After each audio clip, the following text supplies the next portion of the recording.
السلام علیکم، میں ہوں اطہر کاظمی۔ سب سے پہلے بات کریں گے کرکٹ کی۔ گزشتہ روز بھارت کی کرکٹ ٹیم نے میدان میں تو شاید اچھے کھیل کا مظاہرہ کیا، لیکن اوورآل جو ان کا ایٹیچیوڈ رہا اس پورے ٹورنامنٹ میں، کل میچ جیتنے کے بعد، ٹورنامنٹ جیتنے کے بعد انہوں نے ٹرافی لینے سے انکار کر دیا۔ اس کے ساتھ ساتھ بھارتی کرکٹ بورڈ کا جو رویہ رہا ہے، بھارتی حکومت کا جو رویہ رہا ہے، کیا کھیل کے میدان میں یا کھیلوں کے اندر ایسے سیاست کو ملوث کرنا چاہیے؟ بھارتی ٹیم نے انکار کر دیا کہ جی ہم محسن نقوی صاحب سے ٹرافی نہیں لیں گے۔ محسن نقوی صاحب وہاں پہ کوئی پاکستان کے وزیر داخلہ کے طور پہ نہیں کھڑے تھے۔ محسن نقوی صاحب ایشین کرکٹ کونسل کے صدر ہیں، لیکن بھارتی ٹیم نے ان سے ٹرافی نہیں لی اور پھر محسن نقوی صاحب بھی ٹرافی ساتھ لے گئے، انہوں نے بھی ان کو ادھر ٹرافی نہیں دی۔ بالکل ٹھیک کیا، لیکن یہ جو رویہ ہے، کیا یہ رویہ ایسا ہونا چاہیے؟ کیا سپورٹس کے اندر چیزوں کو اس نہج پہ لے کے جانا چاہیے؟ پھر جب میچ ختم ہوا، جس کا میں نے پہلے بھی کہا کہ بھارتی ٹیم نے اچھے کھیل کا مظاہرہ کیا اور وہ گیم جیت گئے، لیکن اس کے بعد مودی صاحب نے ایک ٹویٹ کیا۔ یہ سامنے سکرین پہ آپ وہ ٹویٹ دیکھ سکتے ہیں۔ اس ٹویٹ میں مودی صاحب آپریشن سندور کا ذکر کر رہے ہیں اور انہوں نے کہا کہ جس طرح ہم نے آپریشن سندور میں کامیابی حاصل کی تھی، کرکٹ کے میدان میں بھی ہم نے ایسے ہی کامیابی حاصل کی۔ اب پہلی بات یہ ہے کہ کرکٹ کے میدان میں تو آپ جیت گئے، لیکن آپریشن سندور میں جو آپ کے ساتھ ہوا وہ تو پوری دنیا کے سامنے ہے۔ ابھی بھی دنیا اس کا ذکر بھی کرتی ہے، بار بار اس کا ذکر کرتی ہے، اور وہ ذکر آپ کو اچھا نہیں لگتا۔ لیکن آپ اس مائنڈ سیٹ کو دیکھیں کہ ایک ملک کا وزیر اعظم وہ جنگ کو جوڑ رہا ہے ایک کھیل کے میدان کے ساتھ، ایک گیم کے ساتھ، ایک میچ کے ساتھ۔ تو اس قسم کے مائنڈ سیٹ کا پاکستان کو سامنا ہے۔ یہ ہمارا نیبر ہے، 1 ارب سے زیادہ ان کی آبادی ہے، یہ دعویٰ کرتے ہیں کہ ہم دنیا کی سب سے بڑی ڈیموکریسی ہیں۔ کیا ڈیموکریسی کے اندر جو ان کا سربراہ ہوتا ہے، ان کا جو الیکٹڈ لیڈر ہوتا ہے، اس کا مائنڈ سیٹ ایسا ہوتا ہے؟ انفارچونیٹلی کل کرکٹ کی شکست ہو گئی وہاں پہ، آلدو کہ بھارت نے میچ تو جیت لیا، لیکن ان کا جو رویہ رہا اس کی وجہ سے کرکٹ کی گیم کو جتنا نقصان پہنچا ہے، اور اب یہ چیز بڑھتی جا رہی ہے۔ یہ معاملہ شروع ہوا تھا کہ ہاتھ نہیں ملائیں گے، اب ٹرافی نہیں لیں گے، اب یہ نہیں کریں گے، وہ نہیں کریں گے، تو کہاں جا کے یہ چیز ختم ہوگی؟ دوسری جس چیز کے اوپر بحث ہونی چاہیے وہ پاکستان کی ٹیم کی کارکردگی ہے۔ پاکستان کی ٹیم کی کارکردگی تھرو آؤٹ دا ٹورنامنٹ کو اتنی اچھی نہیں رہی۔ اگر آپ اس کو مایوس کن کہیں تو یہ غلط نہ ہوگا۔ یہ بھی ہمیں دیکھنے کی ضرورت ہے کہ بھارت کا رویہ جو بھی تھا اس کے اوپر ہم بحث بھی کر رہے ہیں، تنقید بھی کر رہے ہیں، لیکن اصل ایشو تو یہ ہے کہ پاکستان کی ٹیم کی یہ کارکردگی کیوں تھی؟ پاکستان کی ٹیم اس نہج پہ کیوں پہنچی؟ کون سے ایسے مسائل ہیں کہ آئے روز ہمیں اس قسم کے حالات کا سامنا کرنا پڑتا ہے؟ کبھی ہم ایک ٹیم سے ہار جاتے ہیں، کبھی دوسری ٹیم کے ساتھ ہار جاتے ہیں، اور اس کا ذمہ دار کون ہے؟ کسی نہ کسی کو اس کی ذمہ داری تو لینی پڑے گی۔ مودی کے اوپر ہم تنقید بھی کر لیں گے، بھارت کے حوالے سے بھی ہم باتیں بھی کر لیں گے، اور ان کے اوپر جو جائز تنقید بنتی ہے وہ بھی ہم کریں گے، لیکن اصل تنقید اگر یہاں پہ کسی پہ بنتی ہے تو وہ پاکستان کرکٹ بورڈ پہ بنتی ہے، اس ٹیم پہ بنتی ہے، کیونکہ پوری قوم ایکسپیکٹ کر رہی تھی کہ ٹیم بہتر کھیل کا مظاہرہ کرے گی اور ٹیم جیتے گی، اور پھر ہم نے دیکھا کہ ٹیم نے پہلے کچھ اوورز میں بڑے اچھے کھیل کا مظاہرہ کیا، پھر اچانک 10ویں اوور کے بعد جس طرح وکٹیں گرنا شروع ہوئیں وہ بھی پوری قوم نے دیکھا۔ تو وہ پروفیشنلزم کا ہمیں کہیں نہ کہیں فقدان نظر آتا ہے۔ تو اصل بحث جو اس ملک میں ہونی چاہیے، بھارتی رویے اپنی جگہ پہ، لیکن جو ہماری ٹیم کی کارکردگی ہے، ہمارے جو کرکٹ بورڈ کی کارکردگی ہے، اس کے اوپر ہمیں زیادہ توجہ دینے کی ضرورت ہے۔ دوسری طرف پاکستان کا وفد جو اقوام متحدہ کے اجلاس میں شرکت کے لیے گیا ہوا تھا، وہاں پہ ایک غیر ضروری تنازع کھڑا کر دیا گیا اور حکومتی شخصیات کی جانب سے کھڑا کیا گیا۔ وزیر دفاع نے کہا کہ اقوام متحدہ میں جب وہ سیکیورٹی کونسل میں خطاب کر رہے تھے، ان کے پیچھے بیٹھی ہوئی خاتون شمع جنیجو صاحبہ کون ہیں مجھے نہیں پتا، کس نے ان کو وہاں پہ بٹھایا اس حوالے سے مجھے نہیں پتا، آپ کو وزارت خارجہ سے پوچھنا چاہیے۔ اب یہ جو خاتون ہیں، ان کی کچھ پرانی ٹویٹس وغیرہ سوشل میڈیا پہ لوگ شیئر کر رہے تھے، جس میں اسرائیل کے حوالے سے وہ کچھ بیانات دے رہی تھیں۔ لگ رہا ایسے تھا، تاثر یہ مل رہا تھا کہ جیسے ان کی جو سوچ ہے وہ اسرائیل نواز ہے، جس کی وجہ سے کافی زیادہ تنقید ہو رہی تھی، اور خواجہ آصف صاحب نے پبلک فورم پہ آ کے ایکس کے اوپر آ کے ٹویٹ کر دی کہ مجھے نہیں معلوم کہ یہ خاتون کون ہے، کس نے ان کو یہاں پہ بٹھانے کا فیصلہ کیا، آپ وزارت خارجہ سے پوچھیں۔ اب یہ معاملہ جو حکومتی وزیر ہیں، یعنی وزیر دفاع صاحب، وہ خود بھی وزارت خارجہ کے سامنے ٹیک اپ کر سکتے تھے، آپس میں بیٹھ کے بھی یہ معاملہ حل ہو سکتا تھا، لیکن انہوں نے پبلک فورم پہ آ کے یہ بات کی۔ اب وزیر دفاع کے جواب میں وزارت خارجہ نے بھی اسی پلیٹ فارم یعنی ایکس کا استعمال کیا اور اوپنلی اس کا جواب دیا۔ وزارت خارجہ نے کہا کہ جو سوالات اٹھ رہے ہیں ایک شخص کے حوالے سے کہ ان کو کس نے وہاں پہ بٹھایا، اس کا ہم نے نوٹس لیا ہے ان سوالات کا، اور اپنے بیان میں ان کا کہنا تھا کہ جو یہ شخص ہے یعنی وہ جو خاتون ہیں ان کا نام پاکستان کے وفد کے لیے، یعنی وہ وفد جو اقوام متحدہ میں گیا اس کے لیے جو لیٹر آف کریڈنس جاری کیا گیا تھا نائب وزیر اعظم یا وزیر خارجہ اسحاق ڈار صاحب کی جانب سے، اس میں شامل نہیں تھا، لہٰذا وزیر دفاع کے پیچھے ان کی نشست کو نائب وزیر اعظم سٹروک وزیر خارجہ کی منظوری حاصل نہیں تھی۔ اگر ان کی منظوری حاصل نہیں تھی تو کیسے وہ اس وفد میں شامل تھیں؟ پر صورتحال ایسی ہے کہ یہ جو خاتون ہیں جن کا ذکر کیا جا رہا ہے ان کو تو ماضی قریب میں حکومت پاکستان کی جانب سے ایک اعلیٰ سیولین ایوارڈ بھی دیا گیا، اس کی تصاویر بھی ہر جگہ پہ موجود ہیں، اور پھر وزیر دفاع کے ساتھ بھی ان کی تصاویر ہمیں نظر آئیں، دیگر حکومتی شخصیات کے ساتھ بھی ان کی تصاویر ہیں، وہ وزیر اعظم کے طیارے میں بیٹھ کے گئیں، وہاں پہ انہوں نے اجلاس میں شرکت کی، لیکن وزارت خارجہ یہ کہہ رہی ہے کہ جو آفیشیل لیٹر آف کریڈنس تھا اس میں ان کا نام شامل نہیں تھا۔ اس ساری صورتحال میں ہم نے اقوام متحدہ سے رابطہ کیا، کیونکہ کوسچن یہاں پہ یہ اٹھ رہا تھا کہ اگر حکومت پاکستان نے یا وزارت خارجہ نے کوئی آفیشیل لیٹر نہیں لکھا جس میں یہ ریکویسٹ کی گئی ہو کہ شمع جنیجو صاحبہ اس وفد کا حصہ ہیں، ان کو سیکیورٹی کلیئرنس دی جائے یا پھر ان کو کارڈ ایشو کیا جائے، تو پھر کیسے ان کو ایکسیس ملا، کیسے وہ اقوام متحدہ کے اندر گئیں؟ تو میرا ذاتی طور پہ رابطہ ہوا اقوام متحدہ کے سیکرٹری جنرل کے اسپوکس پرسن کے ساتھ، اسٹیفن ڈیوجیرک صاحب کے ساتھ، اور انہوں نے پھر اس کے اوپر آفیشیل سٹیٹمنٹ جاری کی جس میں انہوں نے بتایا کہ وہاں پہ یعنی اقوام متحدہ میں جو پاکستان کا مستقل مشن ہے ان کی جانب سے ہمیں آفیشیلی یہ ریکویسٹ آئی تھی کہ شمع جنیجو صاحبہ اس وفد کا حصہ ہیں اور ان کو ڈیلیگیشن کا جو بھی ڈیلیگیٹس وہاں پہ جاتے ہیں اس کا آفیشیل کارڈ جاری کیا جائے، اور اس کے اوپر ہم نے یہ کارڈ جاری کیا۔ جہاں تک خواجہ آصف صاحب یعنی وزیر دفاع کے پیچھے ان کے بیٹھنے کا تعلق ہے تو اقوام متحدہ کے اسپوکس پرسن کا کہنا تھا کہ بھائی ہمارا اس سے کوئی تعلق نہیں، یہ تو حکومت پاکستان یا کسی بھی حکومت کا اپنا ڈیسیجن ہوتا ہے کہ سیکیورٹی کونسل کے چیمبر کے اندر کون کس جگہ پہ بیٹھے گا، کون کس کے آگے بیٹھے گا، کون کس کے پیچھے بیٹھے گا، اس سے ہمارا کوئی تعلق نہیں۔ تو یہ بات واضح کر دی اقوام متحدہ نے کہ شمع جنیجو صاحبہ پاکستانی وفد کا حصہ تھیں، اور حکومت پاکستان کی جانب سے باقاعدہ طور پہ اقوام متحدہ سے ریکویسٹ کی گئی تھی کہ ان کا نام اس وفد میں شامل ہے، لہٰذا ان کے لیے سیکیورٹی کلیئرنس پاس یا جو بھی ڈیلیگیٹس کا وہاں پہ بیج ہوتا ہے وہ جاری کیا جائے۔ لیکن سمجھ نہیں آئی کہ کیوں حکومت کی جانب سے مختلف بیانات دیے گئے، مختلف موقف اختیار کیے گئے، کیوں وزیر دفاع نے کہا کہ میں ان کو نہیں جانتا، بعد میں شمع جنیجو صاحبہ نے خود بھی تفصیلات شیئر کی، اپنا پاس بھی شیئر کیا، یہ بھی بتایا کہ انہوں نے امریکہ میں بھی ٹائم اس وفد کے ساتھ گزارا، وزیر دفاع کے ساتھ ایک گاڑی میں سفر کیا، لندن میں اس ہوٹل میں قیام کیا جہاں پہ وزیر اعظم صاحب ٹھہرے ہوئے تھے۔ انہوں نے یہ دعویٰ بھی کیا اپنی ٹویٹ کے اندر کہ وہ وزیر اعظم پاکستان کو مختلف معاملات کے اوپر اپنی ایڈوائس وغیرہ بھی دیتی رہی ہیں۔ تو یہ سارا معاملہ حکومت نے اپنے موقف کے ذریعے زیادہ پیچیدہ بنا دیا، اور جو امپورٹنٹ چیزیں تھیں جو وہاں پہ ڈسکس ہوئیں خصوصاً وائٹ ہاؤس کے اندر، وہ چیز ایک طرح سے بیک گراؤنڈ میں چلی گئی۔ اس کو بہتر طریقے سے بھی ڈیل کیا جا سکتا تھا، لیکن بدقسمتی سے لگا ایسے کہ جیسے وزیر دفاع اور وزارت خارجہ وہ دونوں اپنے آپ کو کلیئر کرنا چاہ رہے تھے، وہ اپنا اپنا مقدمہ لڑ رہے تھے، اوورآل جو پاکستان کا مقدمہ تھا وہ بیچ میں تھوڑا سا جسے آپ کہہ سکتے ہیں کہ پس پشت ڈال دیا گیا۔ اب تھوڑی سی بات کر لیتے ہیں ملکی سیاست کی بھی، جہاں پہ انٹرنیشنل فرنٹ کے اوپر یہ سب کچھ ہو رہا ہے، پاکستان کے اندر بھی سیاست کافی تیزی سے آگے بڑھ رہی ہے۔ آج علی امین گنڈاپور صاحب کی عمران خان صاحب سے کافی ماہ کے بعد ملاقات ہوئی، مریم بی بی نے آج پیپلز پارٹی کی تنقید کے اوپر جواب بھی دیا، اس حوالے سے بھی گفتگو کریں گے۔ حالیہ دنوں میں ہم دیکھ رہے ہیں کہ پاکستان پیپلز پارٹی والے اپنے ہی اتحادی یعنی نون لیگ کے اوپر ان کی قیادت کے اوپر تنقید کر رہے ہیں، اس حوالے سے بھی گفتگو کریں گے۔ اور آج ایک امپورٹنٹ حکم نامہ بھی آیا سپریم کورٹ آف پاکستان سے،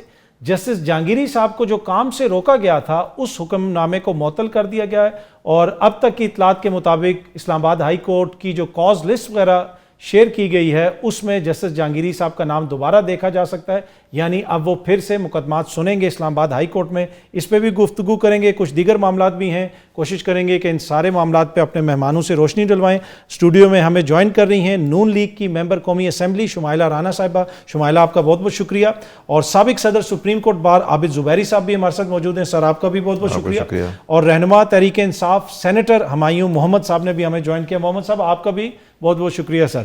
سر ذرا میں آپ سے شروع کرنا چاہوں گا, یہ جو جسٹس جہانگیری صاحب والا معاملہ ہے یہ بڑا امپورٹنٹ معاملہ ہے. اب تو ان کو دوبارہ اجازت مل گئی ہے, تو اٹ مینس کہ کوئی نہ کوئی انہوں نے شواہد وہاں پہ دیے ہیں. What does it mean for a لے مین کہ کیا ہے, اب وہ اپنا کام جاری رکھ سکیں گے, کیا ہوگا؟ بسم اللہ الرحمن الرحیم. بہت شکریہ آپ کا.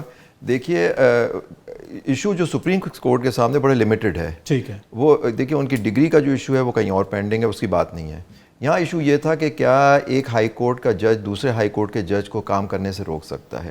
اس پہ بڑی ججمنٹس ہیں. آپ کو یاد ہوگا جب جسٹس سجاد علی شاہ صاحب کا کیس ہوا, اس میں اسد علی کیس کے نام سے مشہور ہے وہ کیس, اس میں سپریم کورٹ کی فل کورٹ نے فیصلہ کیا تھا اس وقت کہ ہائی کورٹ کا ایک جج دوسرے جج کو کام کرنے سے کسی کو وارنٹوں کی پٹیشن پہ, کو وارنٹو ہوتی ہے کہ آپ کہتے ہیں کہ جج بننے کے قابل نہیں تھا, یا جج اس کی اپوائنٹمنٹ صحیح نہیں ہے, جو بھی کو وارنٹو بھی اس کے ایشو ہوتا ہے, وہ پہلی تو بات یہ ڈیسائیڈ کرنا ہے کہ جس آدمی نے, وہ ایک وکیل ہے جو ہمیشہ جسٹس مظاہر نقوی کے خلاف بھی یہی وکیل تھا, اور انہوں نے ابھی ایک ان کے خلاف بھی فائل کی ہے پٹیشن, اور اس سے پہلے اس کا موٹیو وغیرہ وہ تو دیکھا جائے گا کیس میں. لیکن آپ دیکھیں جو حیرانگی کی بات یہ ہے کہ ایک سپریم کورٹ کے فیصلے ہونے کے دو فیصلے, ایک تو یہ آیا اسد علی کا کیس 98 کا کیس, اس کے اندر سپریم کورٹ نے خاص طور پہ کہا کہ ہائی کورٹ کا ایک جج دوسرے جج کو کام کرنے سے نہیں روک سکتا. ہاں 184 کی اگر پروسیڈنگ سپریم کورٹ کے سامنے آتی ہے اس پہ, لیکن 184 آپ جانتے ہیں, اور 187 کی خب ترامیم ہو گئی 26 کے بعد, اس کو بھی اس نظر میں دیکھنا پڑے گا کہ اب سپریم کورٹ بھی وہ کر سکتا ہے یا نہیں. لیکن ایشو یہ ہے کہ یہ بات تھی. پھر اس کا آپ کو یاد ہوگا جسٹس افتخار چودھری کا جب کیس آیا, وہ ریفرنس آیا, تو ان کو بھی کام کرنے سے روک دیا گیا تھا اس حکم نامے کے تحت. تو سپریم کورٹ نے فیصلہ کیا کہ ایک جج کو, ایک ہائی کورٹ کے جج کو یا چیف جسٹس کو یا کسی کو بھی آپ کام, اگر کسی جج کو کام کرنے سے روکتے ہیں, amounts to removal under article 209, اور ریموول جج کی جو ہو سکتی ہے صرف اور صرف سپریم جوڈیشل کاؤنسل کے انڈر آرٹیکل 209. لیکن دیکھیے جو پوائنٹ ہے کہ اس میں جو حیرانگی کی بات ہے کہ ابھی آفس آبجیکشن لگا ہوا تھا ان کی پٹیشن سے, ایک مہینے ایک سال سے وہ پینڈنگ تھی. وہ آفس آبجیکشن آتا ہے, آفس آبجیکشن یہ تھا کہ پٹیشن مینٹینیبل کیسی ہے. اچھا پٹیشنر کا وکیل نہیں تھا, پٹیشنر خود موجود نہیں تھا. وہ کیس میں انہوں نے نوٹس کیا, دو ان کی جو ہماری بہن ہے, ان کی جماعت کے دو لوگ ہیں, مطلب ان کو امائکس کیورے بناتے ہیں اس کے اندر, بیرسٹر ظفر اللہ اور ہمارے بڑے بھائی ہیں اشتر اوصاف سابق اٹارنی جنرل, ان کو وہ بناتے ہیں اور ان کو کام کرنے سے روک دیتے ہیں. پوائنٹ از دیٹ کہ جی ابھی تو آپ نے, اور آفس آبجیکشن کو اوور رول کرتے ہیں کہ آفس آبجیکشن, اور کہتے ہیں اس کو نمبر, وہ ڈائری نمبر تھا, اس میں نمبر ہی نہیں تھا اس پٹیشن کا, کہتے ہیں جی اس میں نمبر لگاؤ, اور اس کو نمبر لگے, اور اس پہ انہوں نے پھر حکم نامہ دے دیا کہ جی میں ان کو کام کرنے سے روکتا ہوں. یہ وہ نہیں کر سکتے تھے, یہ مدعا ہے جو سپریم کورٹ کے سامنے. ٹھیک ہے. اچھا شمائلہ, میں اس پہ بھی بات کریں گے, لیکن ابھی وزیر اعظم صاحب امریکہ گئے ہوئے تھے اور بڑا اچھا ٹرپ ہوا, وہاں پہ فیلڈ مارشل صاحب بھی ساتھ تھے, ٹرمپ صاحب سے ملاقات ہوئی, لیکن ایک غیر ضروری تنازع کھڑا ہو گیا ان کے وفد میں شامل خاتون شمع جنیجو صاحبہ کے حوالے سے. کسی نے کہا کہ ہمارا اس سے تعلق نہیں ہے, اور کسی نے کہا نہیں مجھے نہیں پتا یہ وہاں پہ کیسے بیٹھیں. تو اس پہ کوئی جماعت کے اندر بات ہوئی کہ, یا حکومت کے اندر کوئی بات ہوئی کہ یہ کیا معاملہ تھا؟ بسم اللہ الرحمن الرحیم. بہت شکریہ. دیکھیے سب سے پہلے تو ہمیں اس بات کو, حکومت کو اور جو فیلڈ مارشل ہیں ان کو خراج تحسین پیش کرنا چاہیے کہ جو سفارتی محاذ کے اوپر اور دنیا کے اندر ان کو الحمدللہ جسے کہتے ہیں نا پے در پہ جو ہے کامیابیاں ملتی جا رہی ہیں. تو اس میں سب سے پہلے تو ہمیں اپریشیٹ کرنا چاہیے کہ آج پاکستان کا قد جو بڑا ہے, اس سے پہلے یہ جو عزت, یہ وقار, یہ چیزیں جو تھیں یہ ہمارے حصے میں نہیں تھیں.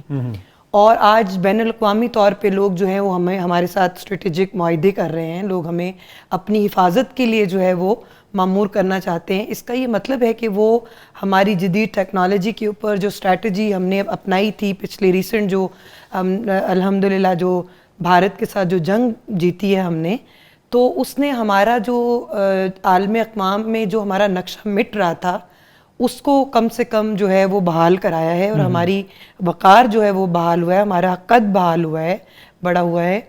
تو اس کے بعد اتنے بڑے فورم کے اوپر جہاں پہ امریکہ کا جو صدر ہے وہ آپ کے وزیر اعظم کو کہہ رہا ہے کہ ہی از اے گریٹ مین, آپ کے آرمی چیف کو وہ کہہ رہے ہیں, فیلڈ مارشل صاحب کو کہہ رہے ہیں کہ یہ بڑے عظیم آدمی ہیں.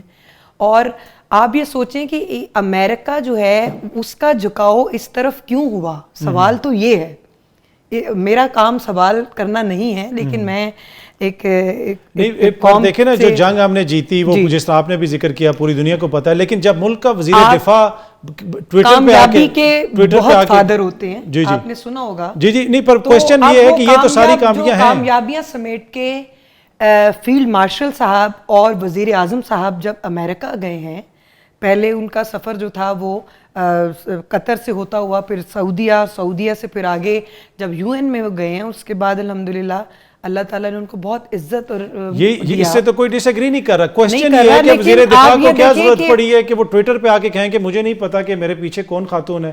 ہم نے خود پھر اقوام متحدہ سے رابطہ کیا، سیکرٹری جنرل جو ہیں اقوام متحدہ کے، ان کے اسپوکس پرسن نے مجھے ذاتی طور پہ بتایا، اور وہ ہم نے ابھی بیان شیئر بھی کیا کہ بھائی ہمیں تو حکومت پاکستان نے کہا تھا کہ یہ خاتون وفد میں شامل ہیں جو ادھر پرماننٹ مشن ہے، اور پھر ان کو بیچ دیا گیا. تو کیوں یہ چیز اندر نہیں طے ہوئی؟ کیوں وزارت خارجہ نے بھی ٹویٹر پہ بیان دیا اور وزیر دفاع صاحب نے بھی دیا، اور یہ جو ساری کامیابیاں آپ گنوا رہی ہیں وہ ایک طرح سے اوور شیڈو ہوئیں؟ یہ کوشچن نہیں، اوور شیڈو دیکھیں، آپ قوم کو اور خود بھی ہمیں یہ چیز کو سیکھنا چاہیے کہ جب آپ بہت بڑے محاذ پہ کامیابی آپ کو ملتی ہے تو کوئی ایک آدھا چھوٹا جو ایک لکونا یا کوئی چیز رہ جاتی ہے نا، آپ وہ ہاتھی تو گزر جاتا ہے اور جب دم میں اس کو پکڑ لیتے ہیں آپ، تو یہ نہیں ہونا چاہیے. آپ یہ دیکھیں کہ آپ اس کا ایجنڈا دیکھیں کہ یو این میں آپ کا پرائم منسٹر جب خطاب کر رہے ہوتے ہیں، جب وہ اپنا ڈیلیور کر رہے ہوتے ہیں، انہوں نے غزہ کا وکیل بن کے انہوں نے عالم اسلام کی، پاکستان کی وہاں پہ نمائندگی کی ہے. اور جب نیتن یاہو اپنی سٹارٹ کرنے لگے تھے تو پورا ہال جو ہے وہ خالی ہو گیا. میں تو ان چیزوں کو دیکھتی ہوں، اس طرف تو میرا ذہن ہی نہیں جاتا کہ خاتون ہے. دیکھیں وہ کسی خیر اتنے بڑے فورم پہ ایسے تو نہیں جا سکتی، لیکن میں چونکہ شمع جنیجو صاحبہ کی، موفا کی اور ڈیفنس منسٹر صاحب کی اسپوکس پرسن نہیں ہوں. میں I am the member of national assembly, I am a part of government. لیکن میں چونکہ اب وہ لوگ مجھے بھی بریفنگ دینے کے وہ نہیں ہے مجاز کہ وہ مجھے بتائیں یا پارلیمنٹ کو بتائیں کہ جی فلاں بی بی کو ہم یا کسی میل ممبر کو ہم لے کر جا رہے ہیں. یہ تو ان کے اپنے ڈیسیجن ہیں کہ وہ کتنا کیپیبل سمجھتے ہیں کسی کو کہ یہ جا کے یو این کے اندر آپ کو ریپرزینٹ کر سکتے ہیں. ٹھیک ہے، پارلیمنٹ میں لیکن سوال کر سکتے ہیں، آپ کو کرنا چاہیے کر سکتے ہیں. ہم اور وہ اسرائیلی لابسٹ ہے. دیکھیں اسرائیلی لابسٹ جو ہیں اس کے بارے میں آپ کو یہ تھوڑا سا بتاتی چلوں. میرا چونکہ تعلق جو ہے وہ سوشل میڈیا سے بھی ہے، and I am president youth wing media team. تو میں نے جب ان کی پورا وہ اسکرول کیا، ان کی ٹائم لائن پہ گئی، تو یہ جو 2018 کا ایک متنازع ٹویٹ ہے، میں پوری قوم کو آپ کے توسط سے کہنا چاہ رہی ہوں، جس دن سے غزہ کے اوپر اسرائیل نے حملے شروع کیے ہیں، بچوں کو شہید کیا گیا ہے، میں نے، میرے خاندان نے، ہر ایک نے، ہم نے بائیکاٹ کیا ہے. ہم نے اسرائیلی پروڈکٹ، ان کو فنڈنگ، جو ان کے ساتھ لائزون کے اندر جو چیزیں ہیں، میں نے بذات خود ان چیزوں کا بائیکاٹ کیا ہے. اور میں خون کا آخری قطرہ اور میرا سانس جب تک ہے، میں غزہ کے بارے میں اگر وہاں پہ جنگ لڑنے نہیں جا سکتی تو میں برائی کو برائی ضرور بالکل بالکل ٹھیک. یہ تو دیکھیں نا، یہ تو لیکن اس کے ساتھ میں آپ کو ایک اور بات بتاتا چلوں، میں نے اپنی ذات کا کلیئر کیا ہے. دیکھیں جو شمع جنیجو صاحبہ ہیں وہ ایک انٹلیکچوئل خاتون اور ایک صحافی خاتون بھی ہیں، اور ان کی جو 2018 کی جو ٹویٹ ہے، متنازع ٹویٹ جس کے اوپر بات کی جا رہی ہے، لیکن اس کے بعد کے ان کے ایکٹ جو ہیں وہ آپ دیکھیں کہ مجھے نہیں پتا کہ کس تناظر میں انہوں نے یہ لکھا اور کہاں پہ وہ سروسز دے رہی تھیں، کہاں پہ انہوں نے کام کیا تھا. وہ ایکیڈیمک تھیں، وہ نہیں تھی، کیونکہ میں نے تو ان کا ٹویٹر ہینڈل جو ہے اسی کے اوپر ایکس جو ہے اس پہ پڑھا ہے کہ میں اس وقت چونکہ جنگ بندی کے اوپر کوئی لیکچر دے رہی تھی تو میں نے یہ بات کی اس میں. مگر وہ یو این میں بھی بائیکاٹ جب ہوا نیتن یاہو کا، وہ باہر نکلی، انہوں نے اس میں غزہ کے حق میں انہوں نے ٹویٹس بھی کیے، لیکن میں ان کی وکیل نہیں. یہ تو بالکل آپ نے تو بالکل میں تو حقیقت کے مبنی ایک چیز آپ کو بتا رہی ہوں، جو میں نے ٹائم لائن پہ ان کو دیکھا وہ میں نے آپ کو بتایا. 2018 مسئلہ اگر مجھے یہاں پہ ایک بریک بھی لینی اور مایوں محمد صاحب کو بھی یہاں پہ گفتگو میں شامل کرنا. ایشو ہے نیتن یاہو کی تاریخ نہ اکتوبر 2023 سے شروع ہوئی تھی، نہ ہی اسرائیل کی ظلم اور بربریت 2023 سے شروع ہوا. اس کی ایک لمبی تاریخ ہے، اور نیتن یاہو کا جو کردار ہے وہ سب کو پتہ ہے. اور ایک ایسی خاتون جو یہ کہتی ہوں کہ جی نیتن یاہو سے ملنا میرے لیے اعزاز کی بات ہے اور میں ان کے ساتھ فوٹو کھنچوا کے اپنے ڈسپلے پکچر لگاؤں گی، اس کو حکومت پاکستان کے وفد میں شامل کرنا، اور ایٹ دا سیم ٹائم اس کو پھر بڑا اعلیٰ سیولین ایوارڈ بھی دیا گیا ان کو. تو یہ ساری چیزیں، اور پھر کہنا کہ جی ہمیں تو پتہ ہی نہیں یہ خاتون کہاں سے آ گئیں. تو میرے خیال میں اس چیز کے اوپر کوسچن ہو رہا ہے. باقی جو حکومت پاکستان نے عالمی سطح پہ پاکستان کا وقار بلند کیا، اس پہ تو کوئی دو رائے نہیں ہے.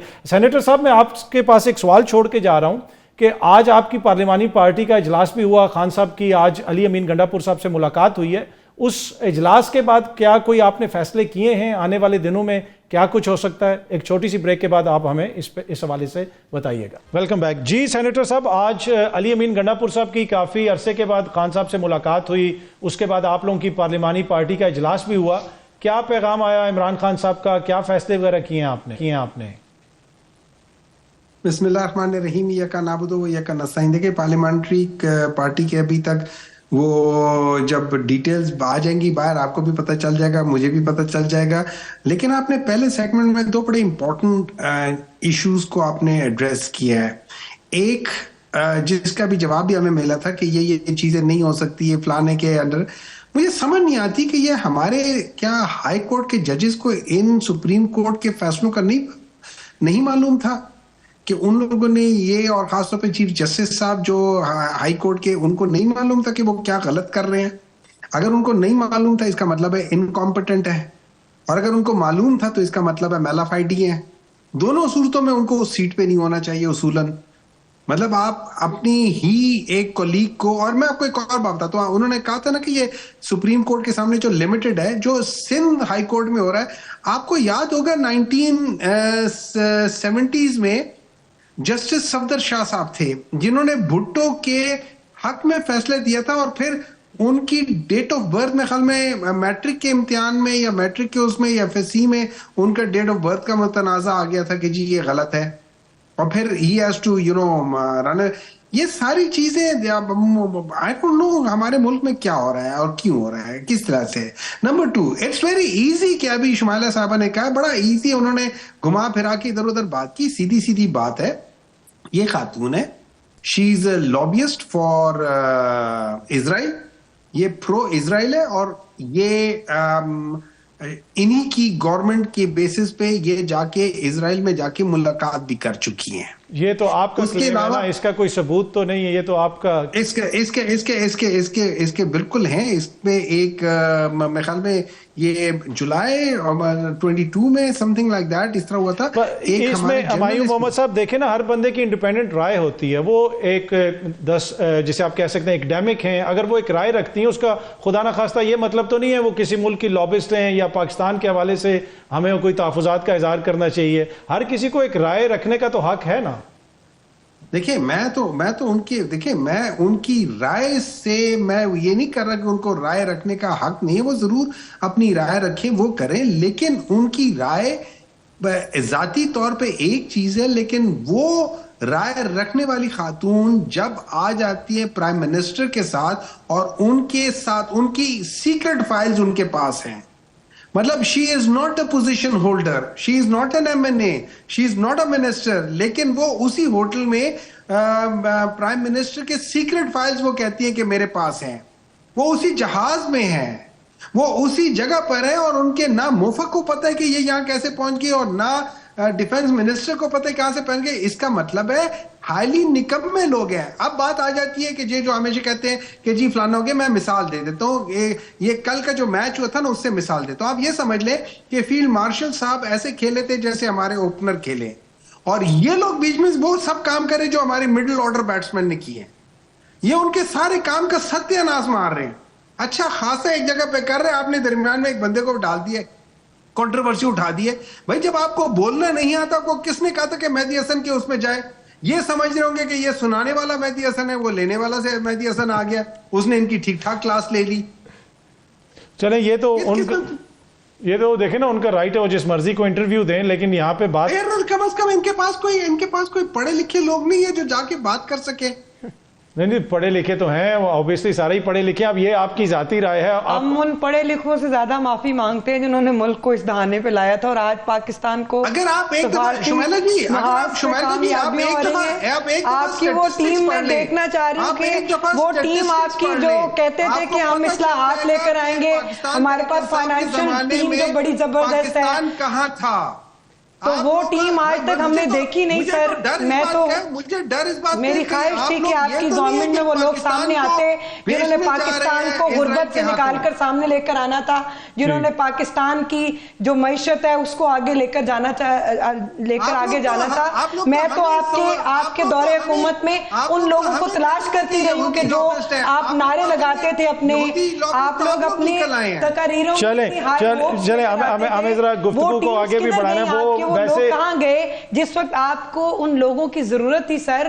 آپ کی حکومت جو ہے اس کو زوال آ رہا تھا اور عوام جو ہے مجھے ذرا تھوڑا گفتگو کو آگے لے کے چلنا ہے.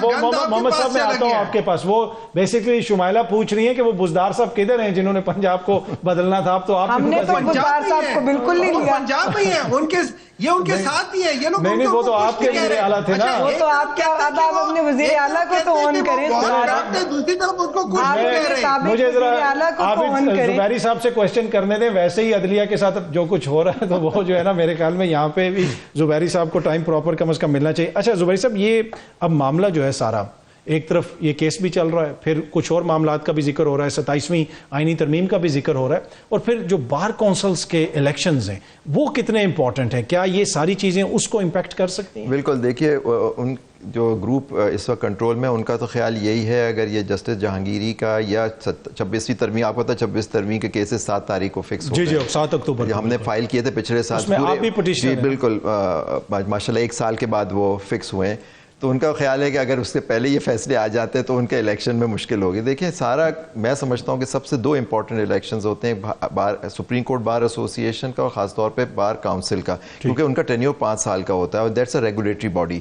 تو یہ بالکل جو گروپ ابھی اس کا کنٹرول میں, وہ چاہیں گے کہ اس کو مینٹین کرنا. ہم نے سنا ہے, پتہ نہیں کہاں تک صحیح ہے نہیں, لیکن وہ کہہ رہے ہیں کہ جی یہ دونوں فیصلے الیکشن کے بعد ہوں, اس سے پہلے نہ ہو. اور الیکشنز اکتوبر کے اینڈ پہ؟ جی ہاں, پہلی بار کاؤنسل کے الیکشن, دیکھیں پروونشل بار کاؤنسل کے الیکشن 1 نومبر کو ہونے. سپریم کورٹ کا انہوں نے اس کو مد نظر رکھتے ہوئے ہمیشہ آخر میں ہوتا تھا.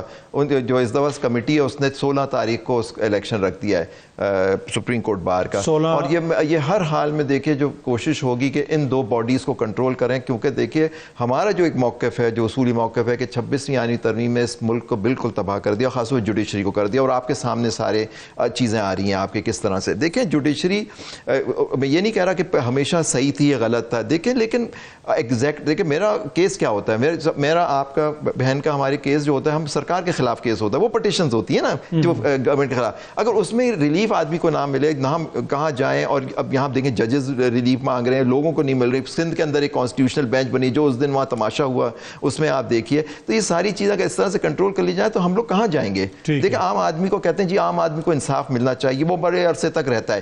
انصاف مین پٹیشن جو ہوتی ہے, سوٹ سول سوٹ نہیں ہوتا. سول سوٹ تو ہوتا ہے میرا آپ کا جھگڑا ہو گیا. مین ہوتا ہے کہ سرکار جو آرڈرز کرتی ہے, جو گورنمنٹ کرتی ہے, اس کے خلاف ہم چیلنج کرتے ہیں. ریٹ کی یہ ریٹ ہے نا جو ہائی کورٹ اور سپریم کورٹ کے پاس ہوتی ہے, سول کورٹ کے پاس تو ریٹ کی جوریسڈکشن ہی نہیں ہوتی.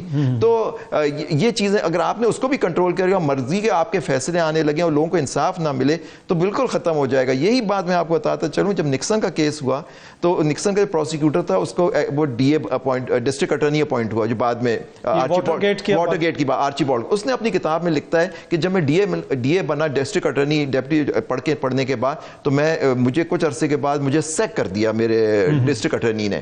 تو میں نے کہا سر میں نے تو سارے کیسز جیتے ہیں. انہوں نے کہا جب بھی تو میں تمہیں سیک کر رہا ہوں, اگر سرکار سارے کیس جیت جائے تو سسٹم پہ سے اعتماد اٹھ جائے گا. آپ اس کی کتاب پڑھ لیں آرچیبالڈ کاکس کی. یہ ہے امریکہ کے اندر چیزوں پہ کہ آپ کا اعتماد جو ہوتا ہے کہ آپ کو سرکار کے خلاف یا ان کے خلاف کوئی آپ کو فیصلے ملے. لیکن اگر جیسے پہلے پتا ہو, وہ کہتے تھے جی بینچ کی کانسٹیٹیوشن سے پتا, اب ہمیں پتا ہوتا ہے بینچ کی کانسٹیٹیوشن سے اب کیا فیصلے ہوں گے. چلیں مجھے ایک چھوٹی سی بریک لینی ہے, بریک سے واپس آئیں گے تو شمائلہ صاحبہ سے پوچھیں کہ نون لیگ کیوں اتنی ناراض ہے. پیپلز پارٹی والے اصلاح کے لیے تنقید کر رہے ہیں, سیلاب کے حوالے سے, دیگر چیزوں کے حوالے سے, تو اپنے ہی اتحادی سے اتنی ناراضگی کیوں؟ ایک چھوٹی سی بریک کے بعد. Welcome back. میں شمائلہ صاحبہ چاہتا ہوں کہ ایک چھوٹا سا کلپ ہے, مریم بی بی نے آج ایک جگہ پہ سپیچ دی, کچھ باتیں انہوں نے کہی ہیں, ذرا وہ ہم سنتے ہیں, پھر آپ سے کوسچن کریں گے.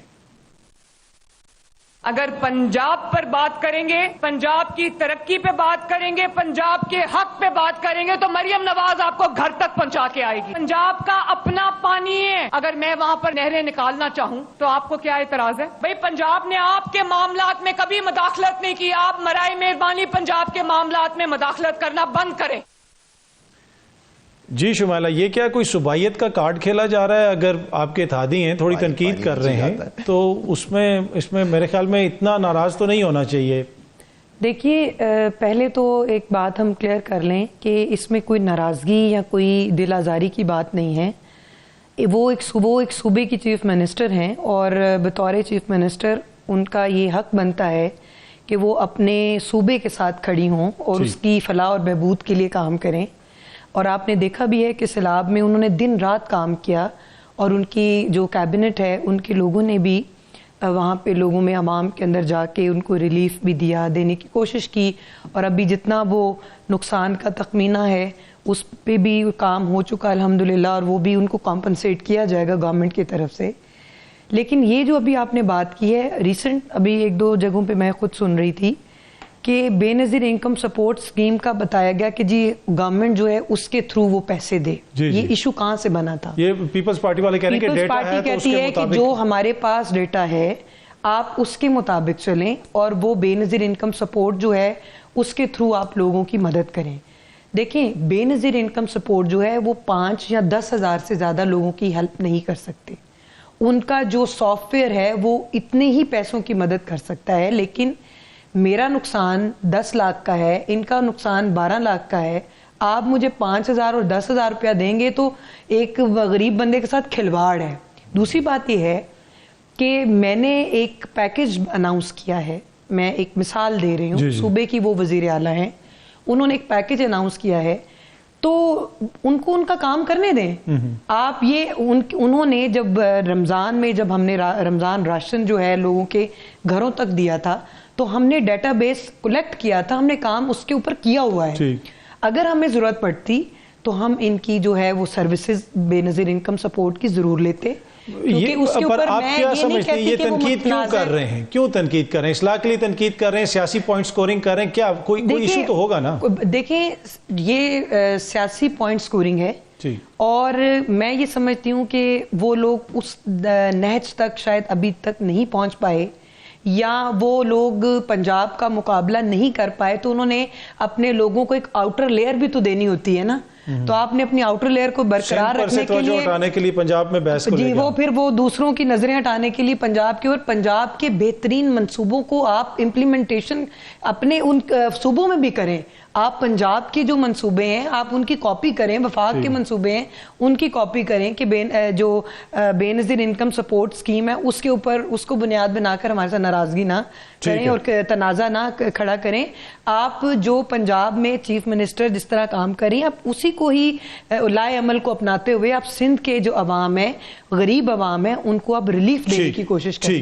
اچھا ہمایوں محمد صاحب، اب پنجاب میں لگ رہا یہ ہے کہ اپوزیشن آپ لوگوں نے کرنی تھی، یہ ان ساری چیزوں کی نشاندہی کرنی تھی، لیکن پیپلز پارٹی جو حکومت میں بھی شامل ہے، حکومت کی اتحادی اپوزیشن وہ کر رہے ہیں کیونکہ آپ کی توجہ سیاسی معاملات کے علاوہ دیگر چیزوں پہ ہے کہ پارلیمنٹ میں بس شور کرنا ہے، دیگر چیزیں کرنی ہیں، عوام کے مسائل کو اجاگر نہیں کرنا.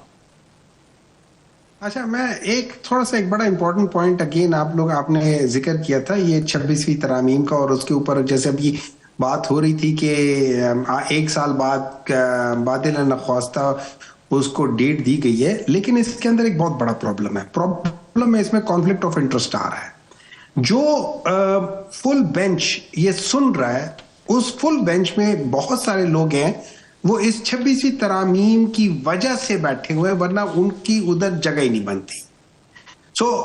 یہ یاد رکھیں کہ جب بھی کوئی کیس ہوتا ہے یا جب بھی کوئی چیز ہوتی ہے اس میں کانفلکٹ آف انٹرسٹ والے جو لوگ ہوتے ہیں یا جو اس کی وجہ سے جن کو فائدہ ہوا ہوتا ہے وہ نہیں سن سکتے. تو اس کے لیے اصولاً اس کے لیے جو بینچ فل بینچ بیفور 26ویں ترامیم کا جو ہے اس بینچ کو سننا چاہیے. اس میں بھی لوگ اس کی وجہ سے بینیفٹ لے but they were before that thing. اور جو لوگ بعد میں ایڈ ہوئے ان کو اصولاً اس میں نہیں ہونا چاہیے. یہ اس کا صحیح اگر آپ مجھ سے پوچھیں I am not a liar, I am not a جج، لیکن میری نظر میں جب میں چونکہ بینگ اے سائنٹسٹ کیا کہہ سکتے اسے ایز اے ڈاکٹر جو کہ بلیو کرتے سائنس پہ، اس میں کانفلکٹ آف انٹرسٹ میں یہ چیز سامنے آتی ہے. اب دوسری بات آ جاتی ہے، دیکھیں بے نظیر یہ مریم نواز صاحبہ نے بہت کام کیا، دن رات بہت کام کیا ہے، لیکن مجھے سمجھ یہ نہیں آتی تھی کہ ان کو نہیں پتا ہوتا تھا کہ پانی کہاں جا رہا ہے کدھر نہیں جا رہا. ان کو نہیں پتا ہوتا تھا کہ اس جگہ پہ گندم کے اتنے ذخائر ہم نے رکھے ہوئے اور وہ پانی کے اندر ڈوب جائے گا, سارا خراب ہو جائے گا. مطلب دیٹ شوز ہاؤ انکمپیٹنٹ دے ور. اب مجھے جو کام یہ کر رہے تھے وہ بیسیکلی تو وہ ٹک ٹاک شوٹس ہو رہی تھی, لیکن جو اصل کام تھا وہ تو ان لوگوں نے نہیں کیا. چلیں, پانی کو یہ روک نہیں سکتے تھے, پانی کو یہ مینج اس طرح نہیں کر سکتے تھے, اتنا زیادہ پانی تھا. And I understand that thing, میں اس میں ان کو کرٹیسائز نہیں کر رہا ہوں, لیکن آپ کو پتا ہے 2 ہفتے 10 دن پہلے آپ کو پتا چل گیا تھا کہ کتنا پانی ریلیز ہو رہا ہے, کتنا پانی آ رہا ہے. ارے بھائی آپ لوگوں نے گندم سارا اسی جگہ پہ رکھا ہوا ہے جہاں پہ پانی آنا تھا. مطلب وہ تو دیکھیں نا, حکومت کی سینیٹر صاحب, حکومت کی گورننس پہ تو بہت سارے سوال ہم کر سکتے ہیں, لیکن جو آپ کا سیاسی کردار ہے اس پہ بھی کوشچن ہو رہا ہے نا کہ آپ لوگوں نے کیا یہ سارے معاملات تو اس طرح اٹھائے. مریم بی بی آج پیپلز پارٹی پہ تنقید کر رہی ہیں, پی ٹی آئی سے ان کو کوئی گلہ شکوہ نہیں. ایک منٹ اطہر صاحب, خدا کے لیے, پیپلز پارٹی اور نون لیگ جو ہے نا, میں آپ کو مثال دے دیتا ہوں. جو جب ایک گڈریا ہوتا ہے نا, اس کے پاس 3 4 5 بکریاں ہوتی ہیں, تو ایک بکری ادھر بھاگ رہی ہو, ایک بکری ادھر بھاگ رہی ہو, وہ یہاں سے ڈنڈی مارتا ہے, وہ بکری واپس آ جاتی ہے, وہ ادھر سے ڈنڈی مارتا ہے بکری. یہ دونوں جو پولیٹیکل پارٹیز ہیں نا, یہ ان 2 بکریوں کی طرح ہے جو آپس میں کبھی کبھی سینگ بھی پھنسا لیتے ہیں, لڑتے بھی ہیں. ایک ادھر بھاگتے, ادھر سے ڈنڈا پڑتا ہے, واپس اپنی جگہ پہ اپنی اوقات میں آ جاتے ہیں. چلیں, ان کا کوئی نظری نہیں ہے. چلیں, میں ذرا ٹائم کی کمی ہے, زبیری صاحب کو شامل کرنا چاہتا ہوں. سر, یہ جو بات کی ہے ہمایوں محمد صاحب نے کہ یہ اس بینچ کو نہیں سننا چاہیے, تو کیا اس بینچ کے اوپر کوئی اعتراض ہو سکتا ہے؟ جی, ہماری اپلیکیشنز پینڈنگ ہیں جس کے اندر ہم کہیں فل کورٹ سنے, لیکن ان کا جو ججز کا ویو ہے کہ 26ویں ترمیم کے بعد یہی فل کورٹ ہے اور کانسٹیٹیوشنل بینچ ہی سن سکتی ہے. اور بات صحیح ہے محمد صاحب کی کہ یہ ساری جو بینچ بنی ہے 26ویں ترمیم کے تھے, اب تو 27ویں ترمیم کی بات ہو رہی ہے. پتہ نہیں وہاں تک کیس چلے, اس سے پہلے ہی 27ویں ترمیم آ جائے اور اس میں جوڈیشری کو کنٹرول کرنے کے لیے اور کیا اس کے اندر چیزیں ہوں وہ تو سامنے آ جائیں گی. لیکن بالکل صحیح بات ہے. دیکھیں, شروع میں بات ہوئی تھی, اس وقت پریکٹس اینڈ پروسیجر کمیٹی نے فیصلہ کیا تھا اکثریت سے کہ فل کورٹ سنے, لیکن چیف جسٹس صاحب نے فیصلہ نہیں کیا, بینچ نہیں بنائی, اور پھر وہ یہ کانسٹیٹیوشن بینچ آ گیا. اب یہ ہماری اپلیکیشنز پینڈنگ ہے کہ جی آپ فل کورٹ بنائیں, لیکن ان کا ویو ہے کہ 26 ترمیم کے بعد صرف اور صرف وہ لوگ سن سکتے ہیں. ٹھیک ہے, آپ تینوں شخصیات کا بہت بہت اور ایک سوال میں پوچھ لوں, کوئکلی یہ کانسٹیٹیوشنل بینچ کے جو ہے کانسٹیٹیوشن میں کتنا وہ ایکسپیرینس ہے؟ سر, یہ تو جج رہے ہیں بہت عرصے سے, تو یہ تو سب ججز جو ہوتے ہیں آفٹر آل کانسٹیٹیوشنل کورٹ کے یہ جج رہے ہیں, ہائی کورٹ میں بھی اور سپریم کورٹ میں بھی. سر, وہ ججوں کو تو سب کو یہ ایکسپیرینس ہوتا ہے. اور اینی وے, آپ تینوں شخصیات کا بہت بہت شکریہ, آپ کا بھی شکریہ پروگرام دیکھنے کا. کل اگین آپ سے اسی ٹائم پہ ملاقات ہوگی. Thank you very much.